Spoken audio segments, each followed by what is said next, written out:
Napaig ang usa ka balikbayan nga nagmaneho sa iyang motor. Human kini mibangga sa usa ka delivery truck sa National Highway Barangay Tinaan, Dakbayan sa Naga, pasado alas 11 sa gabi, Nobyembre 30, tuig 2024. Gila ang nakalas nga si Ginolito Ramirez Ibib, 52 ang edad, taga Barangay Guadalupe, Dakbayan sa Sugbo. Samtang ang nagmaneho sa aluminum wing van mao si Teodoro Gador Matiliano III, 49 ang pangidaron, taga Aguinaldo Street, Bais City, Negros Oriental. Sa investigasyon sa Naga City Police, padung na sa dakbayan sa Sugbo si Ramirez nga nagmaneho sa iyang motor. Pag-abot sa nahisgutang dapit, giingong nagsubay na kini sa pikas nga linya o gisungag ang gikasugat nga delivery truck nga gimaneho ni Matiliano nga miresulta sa disgrasya. Tungod sa impact, nalabay si Ramirez ug ang motor nga gisakyan mibuto, dayon midilaab ug nalakip sa pagkasunog si Ramirez nga miresulta sa iyang kamatayon. Nakuhaan og video ang hitabo, makita ang mga residente nagtinabangay og yabo sa binalding tubig ngadto sa nagdilaab nga motorsiklo.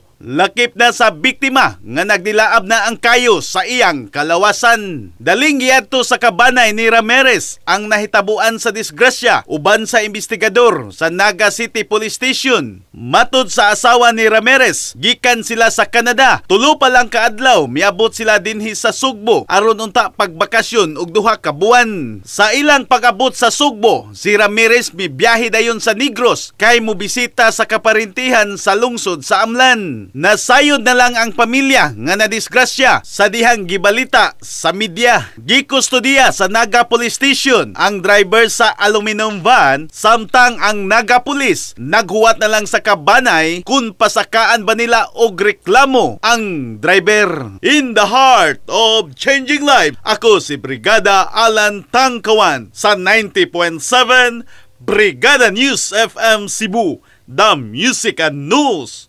Authority.